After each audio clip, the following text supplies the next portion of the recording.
ദൈവത്തിന് സ്തുതി. പ്രഭാതകിരണത്തിലേക്ക് സ്നേഹവന്ദനം. ഭാഗം 2101. ഒക്ടോബർ മാസം 1-ാം തീയതി. ഈ ആണ്ടിലെ 274-ാമത്തെ ദിവസത്തിലെത്തി.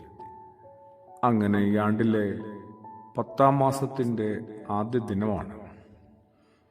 വിദ്യാരംഭവും ആദ്യാക്ഷരം കുറിക്കലും പഠനവും, അങ്ങനെ ഓരോ മനുഷ്യൻ്റെയും വിടുതലും വികസനവും വളർച്ചയുമൊക്കെ ഈ ദിനങ്ങളിൽ, ഈ വർത്തമാനകാല സാഹചര്യം ഓരോരുത്തരെയും ഓർമ്മപ്പെടുത്തുന്ന സന്ദർഭത്തിൽ ക്രിസ്തുയേശുവിലേക്ക് നമുക്ക് കുറെ കൂടി താല്പര്യത്തോടെ, ഏകാഗ്രതയോടെ, ആകാംക്ഷയോടെ ഉറ്റുനോക്കാം.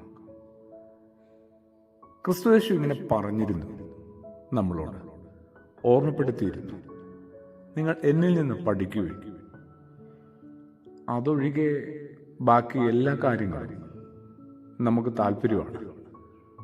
നമ്മൾ പണ്ടേ ആരംഭിച്ചു കഴിഞ്ഞു പലതും. അവിടത്തേക്കൊന്ന് നോക്കുവാനോ, അവിടുന്ന് എന്തെങ്കിലും പഠിപ്പിച്ചിട്ടുണ്ടെങ്കിൽ, കാണിച്ചു തന്നിട്ടുണ്ടെങ്കിൽ അതൊന്ന് കണ്ടെത്താനോ ഉൾക്കൊള്ളാനോ പകർത്താനോ സാധിക്കുന്നില്ല. നിങ്ങൾ എന്നിൽ നിന്ന് പഠിക്കുവേൻ. ക്രിസ്തുയേശുവിലേക്ക് നോക്കി നമ്മൾ ഈ നല്ല ദിനങ്ങളിൽ എന്താണ് ഇനിയും പുതിയതായി കണ്ടെത്തേണ്ടത്, പഠിച്ചെടുക്കേണ്ടത്?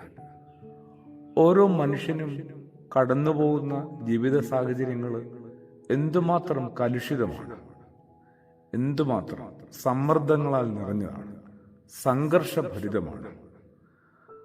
അവനവൻ ജീവനോടെ ഉണ്ടോ, ഇപ്പോഴും ജീവിച്ചിരിപ്പുണ്ടോ, അതുപോലും അവനവനെ തന്നെ ഒന്ന് ഉറപ്പുവരുത്താനാവാത്ത വിധത്തിൽ അത്രത്തോളം പതറിപ്പോയ, പാറിപ്പോയ, ചിതറിപ്പോയ, ഒരു പരിധിക്കപ്പുറത്ത് തകർന്നുപോയ സാഹചര്യങ്ങളിൽ നമ്മൾ ക്രിസ്തുയേശുവിലേക്ക് ഒന്നും കൂടി കാര്യമായിട്ട് നോക്കുന്നത് നല്ലതാണ്.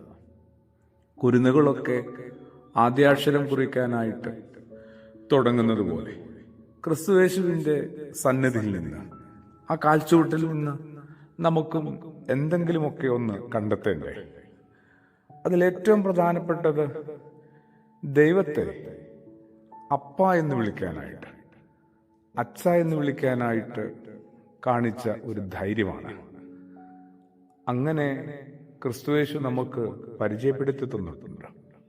പിതാവാം ദൈവത്തെ യേശു അഭിസംബോധന ചെയ്തത് അപ്പ എന്നാണ്. അതൊരു വലിയ ബലമാണ് കേട്ടോ. തലയ്ക്ക് മുകളിൽ ദൈവം എനിക്ക് അപ്പനായിട്ടുണ്ടെന്നുള്ള ഒരു ഓർമ്മപ്പെടുത്തലാണ്.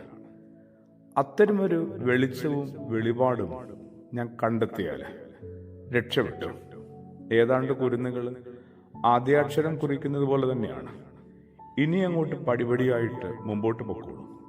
അതെ, സകല സമ്മർദ്ദങ്ങൾക്കും, സകല സങ്കടങ്ങൾക്കും, സംഘർഷങ്ങൾക്കും മീതെ ഒരു വലിയ ആശ്വാസത്തിന്റെ ഓർമ്മപ്പെടുത്തലാണ്. അവിടുന്ന് എൻ്റെ അപ്പനാണ്. അത് ഓർമ്മപ്പെടുത്തിയ ആ പുത്രൻ തമ്പുരാനെ കുറെ കൂടി നമുക്കൊന്ന് തിരിച്ചറിയാം, ചേർന്ന് നിൽക്കാം. പ്രാർത്ഥനയോടുകൂടി ആമേൻ.